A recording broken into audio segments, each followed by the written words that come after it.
Welcome everyone to Darkfire Tavern, where heroes meet. I'm your host, JF, better known as Darth Frog, and with me as always is my good pal Prabhu, best known as Narakesari. How are things in your part of the world?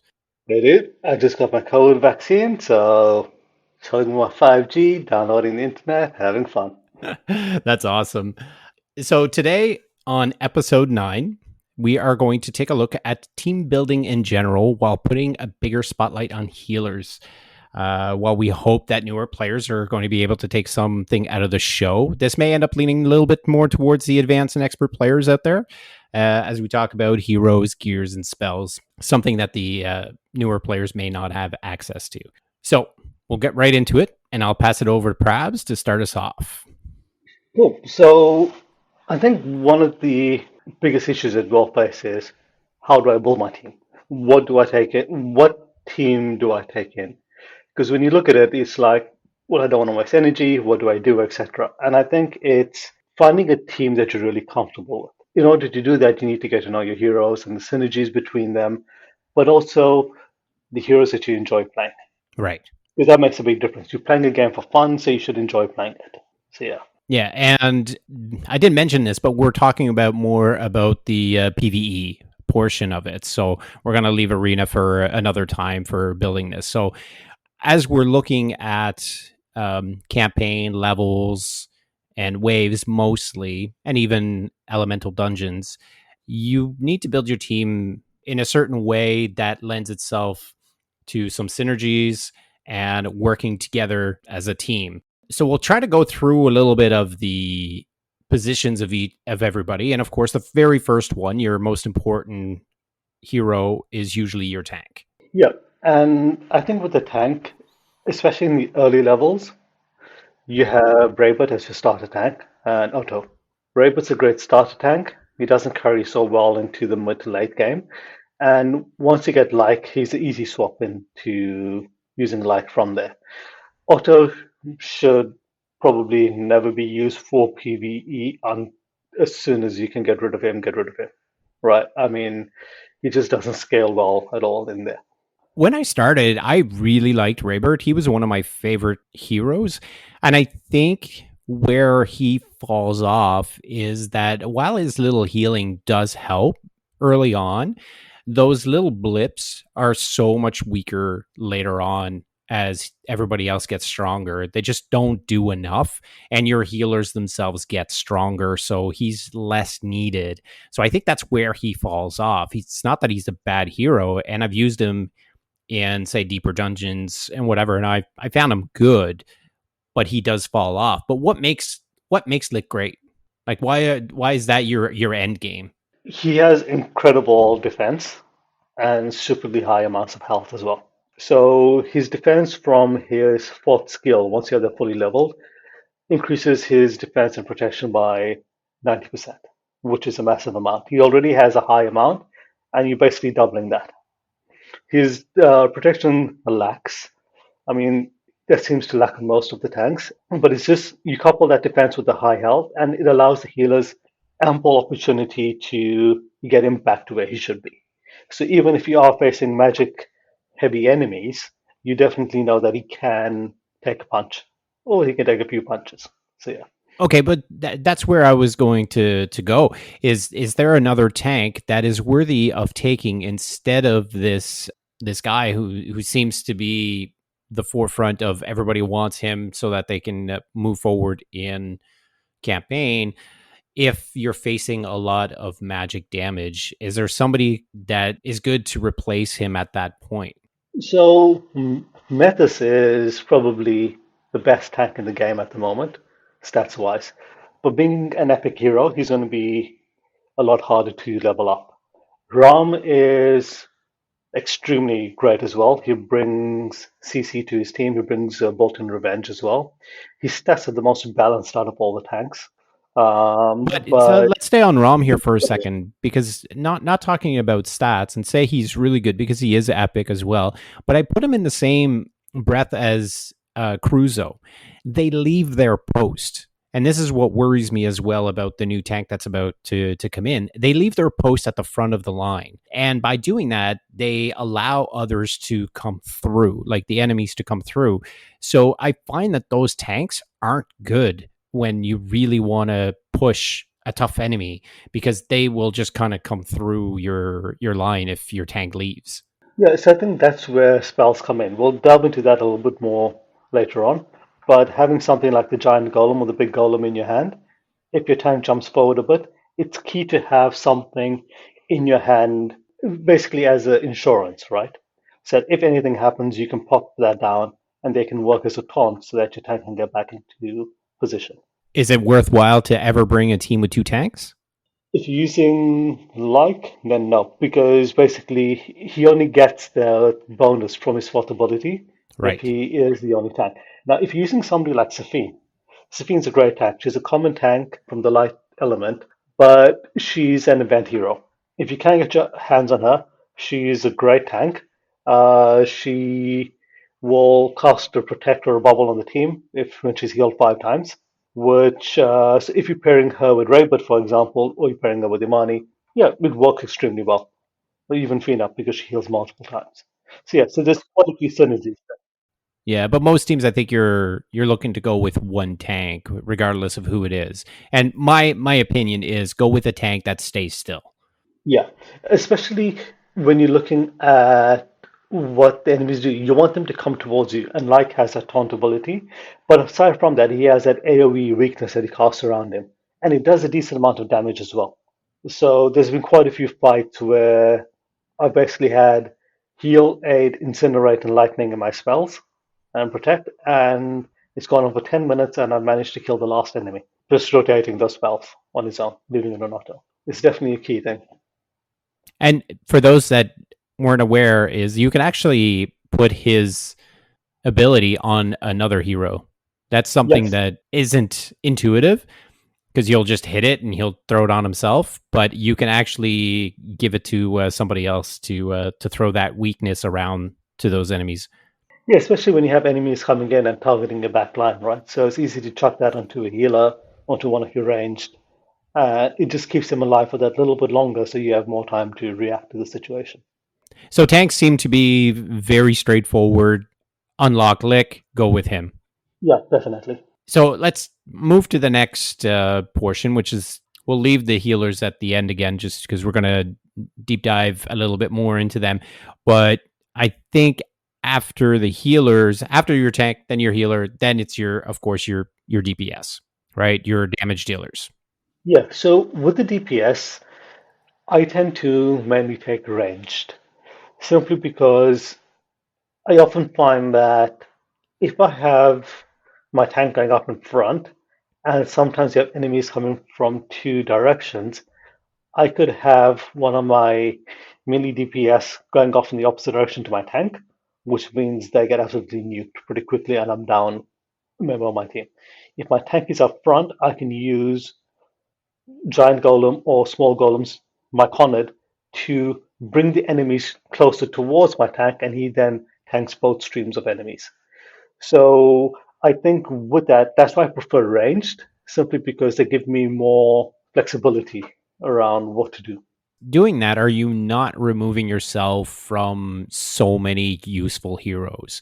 Now, for instance, a lot of people know that I'm a huge fan of Asashi, and she is great, especially when it comes to levels where there's an enemy and a summoners. So she'll just mow through the summoners, the mobs that come through, so that you can get to the summoners and get from there. I'm sure, like with the range, you can also do that, but her ability is so quick that recharges so quickly that she can get you there a lot faster than just waiting for the recharge of your range.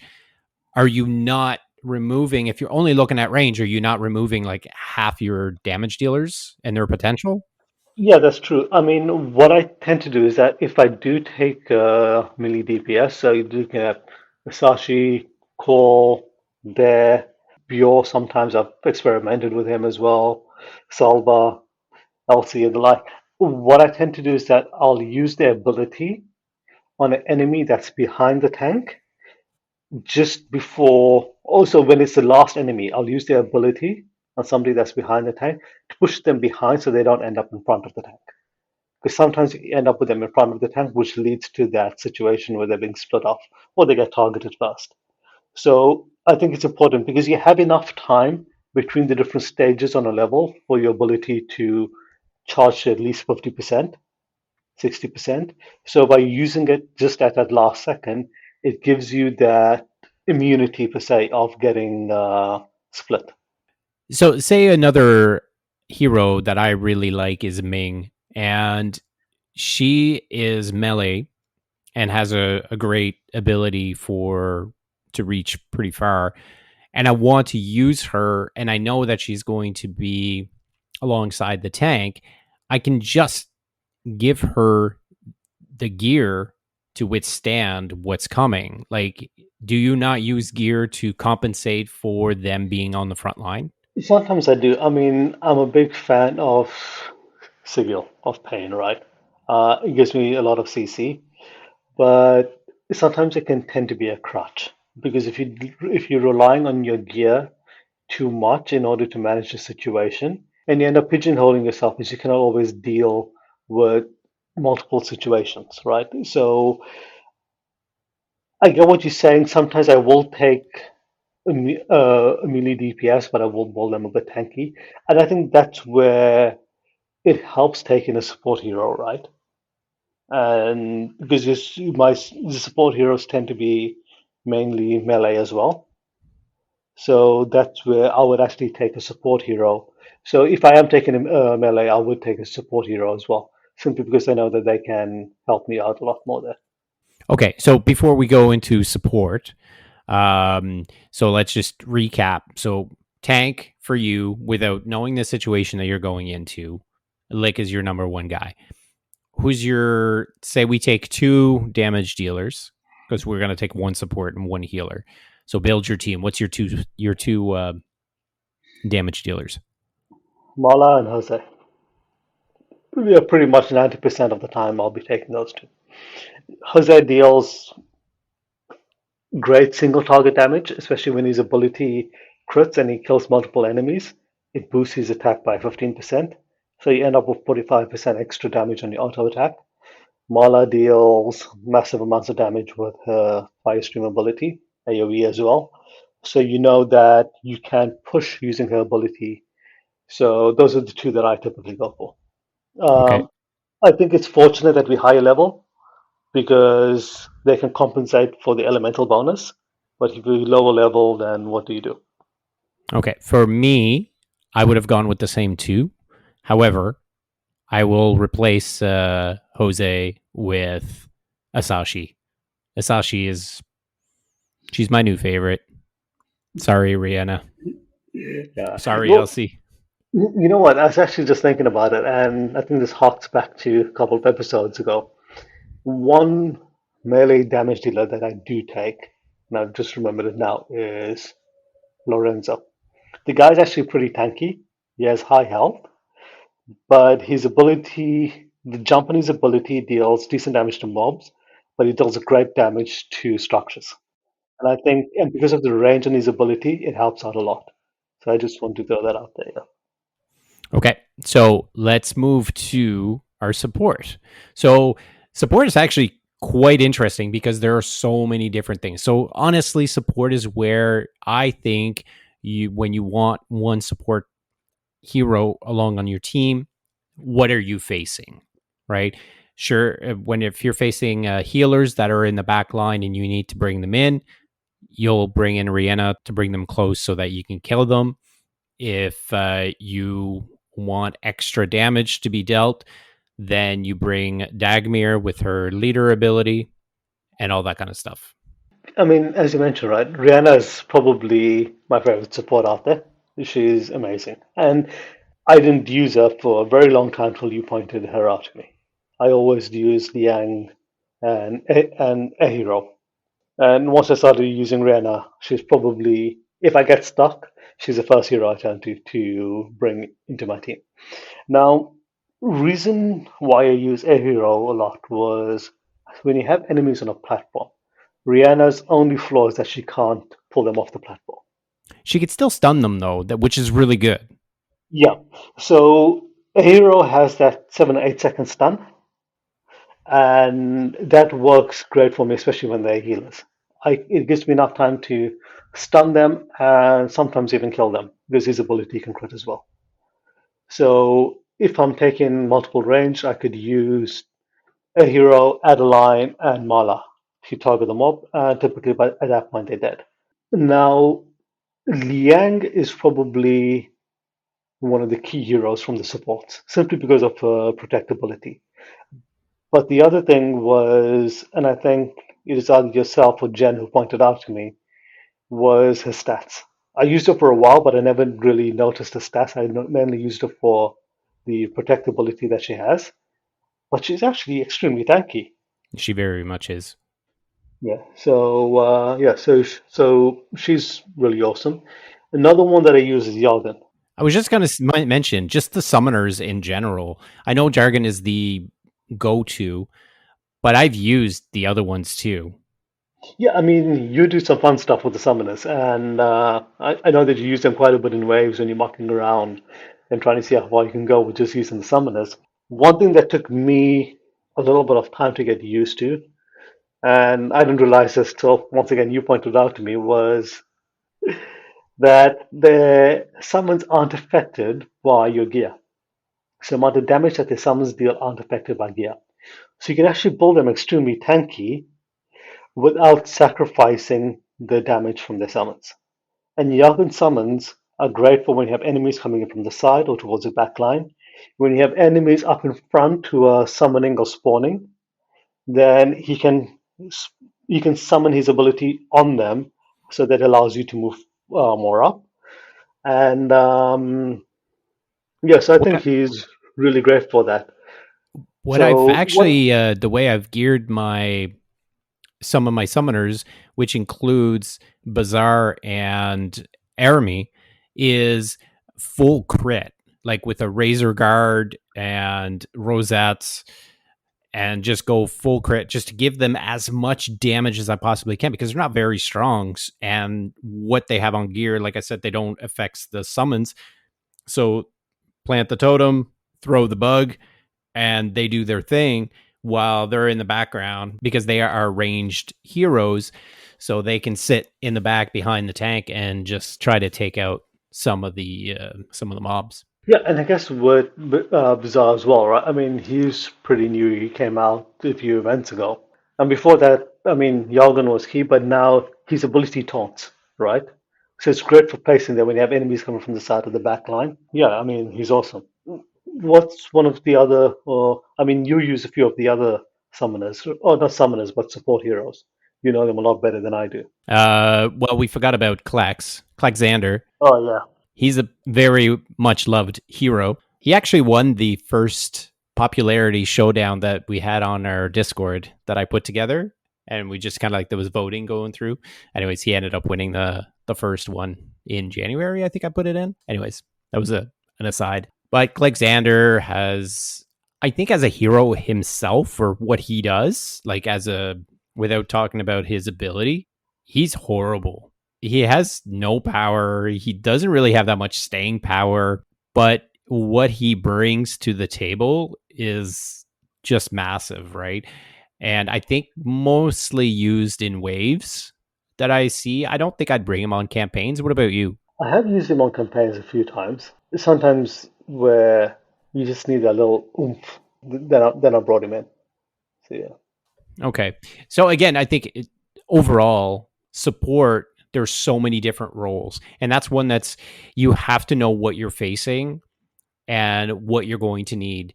I think you nailed it on the head with summoners, especially Jargon being able to throw the skeletons backwards to save your back line when you have kind of the mobs coming from every side and your tank can only do so much. So you have all those skeletons to kind of take care of time until you charge up your other abilities to be able to take care of those mobs. And Rihanna to me is my go-to. So, I mean, that's my pick for a summoner, not summoner, sorry, for a support hero on my team. Yeah, I think mine would be. I can't choose. You got to choose one, Okay, man. So you've got Lick, Jose, Mala. Who's your support? I'll go with Yalin. Okay, that's interesting. So now we move on to our healers. Because there's only six of them, we'll kind of go through them all to see what their strengths and weaknesses are.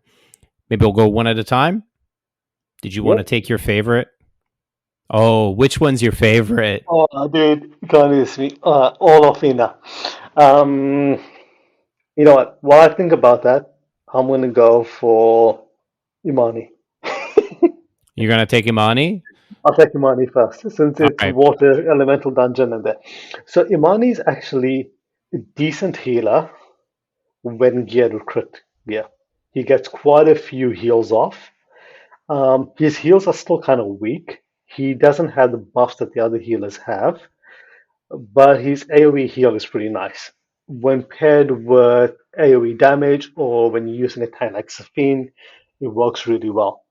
I think his lack of healing is what hurts him. Other than that, he's a mediocre healer, I'd say.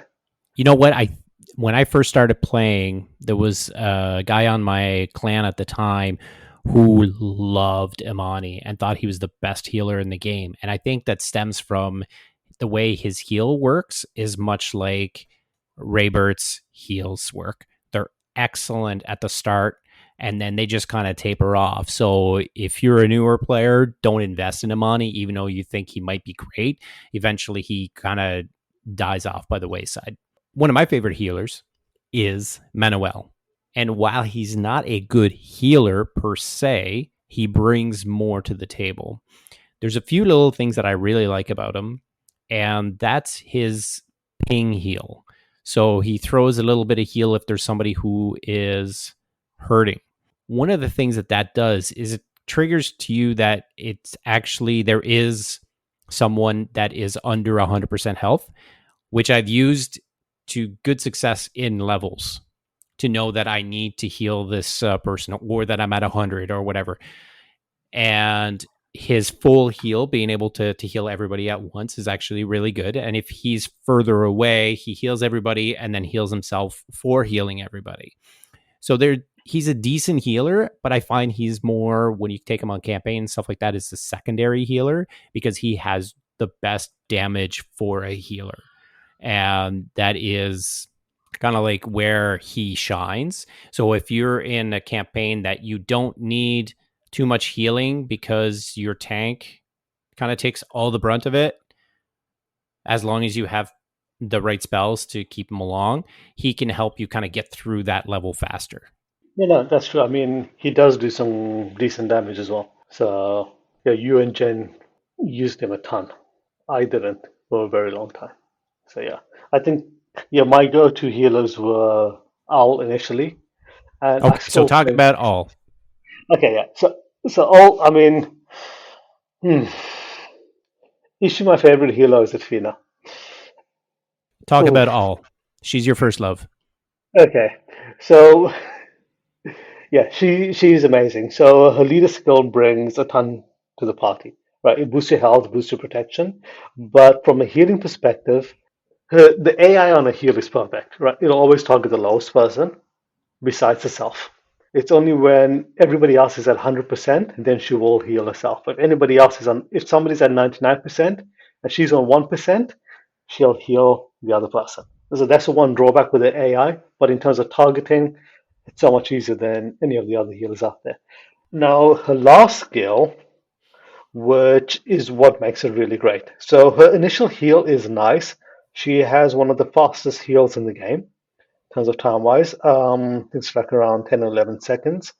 But her last skill, which has the 75 trigger chance, will heal for the exact same amount over 8 or 10 seconds, right? So you have these ticks coming in, and that helps a lot when you don't want to overheal, but you're taking a decent amount of damage. It just helps to keep your tank or that DPS topped up. So that's where I think she's really awesome. She also has a chance to do AoE heal on her auto attacks. So she has stupidly high amount of protection as well. So she can take a decent amount of magic damage, and she doesn't get CC'd for too long as well. As a starter healer, she is amazing. I mean, from start to end game, she is one of the best healers out there, if not the best. Well, do you know who I went with for my start game? Oh yeah. So, the little old lady known as Marth. So, Marth is actually quite a great healer early on, but she does end up losing out because of her charge time. So, she does one big heal, bigger than any other healer. And as a newer player and you see this big number, it's pretty awesome. So I went with Marth and I actually put all to the side because I figured they were pretty much the same. And Marth actually healed more. What I missed on that is that her charge time. Her charge time is so slow that if you have two heroes that are hurting, she can heal one and the other one will die.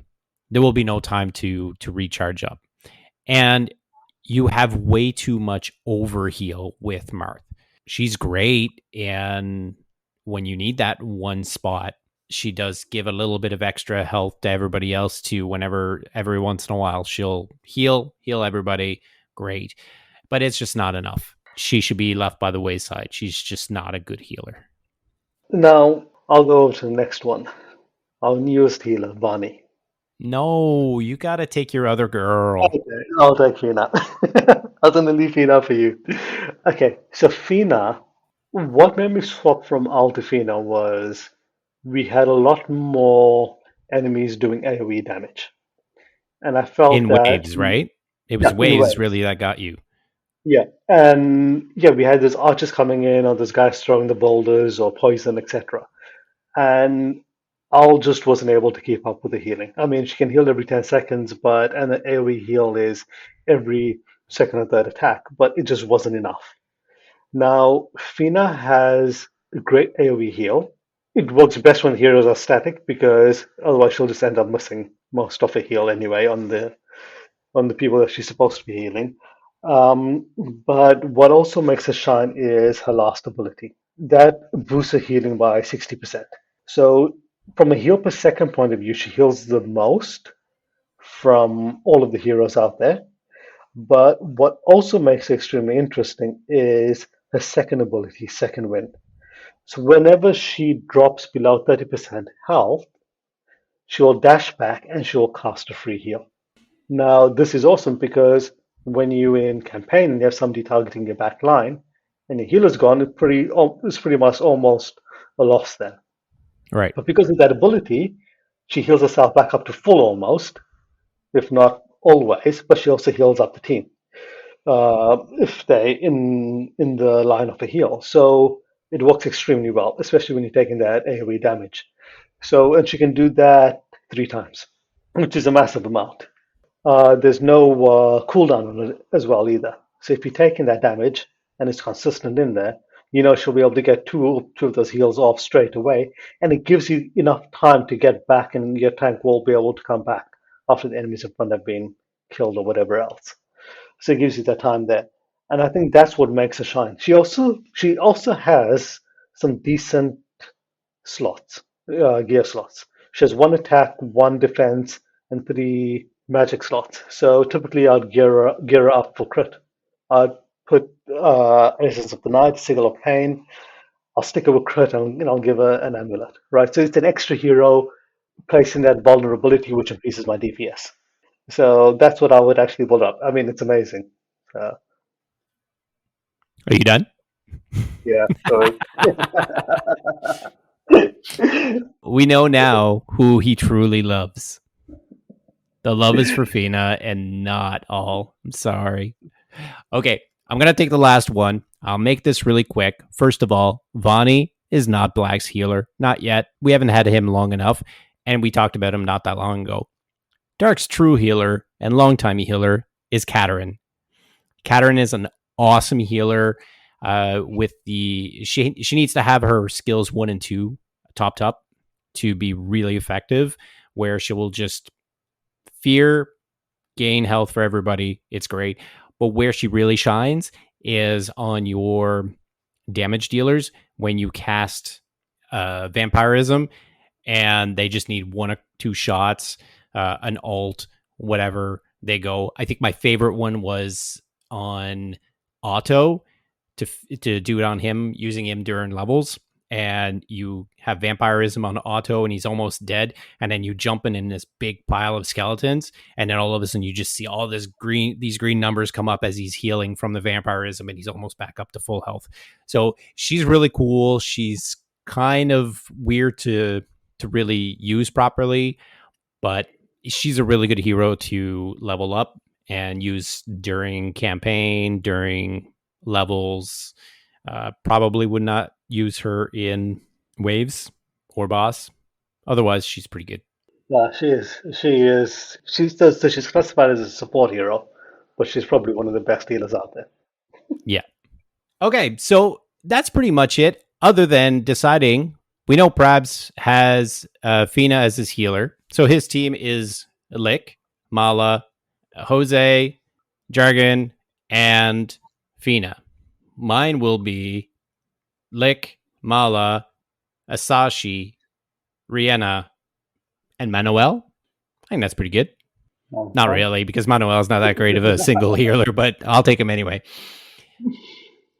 So I think that's it for our team building exercise. I don't know how much you got out of it, but it was pretty fun. And it's now time to move on as we're closing out the show, and we need to announce who our winner is for the second last gold chest.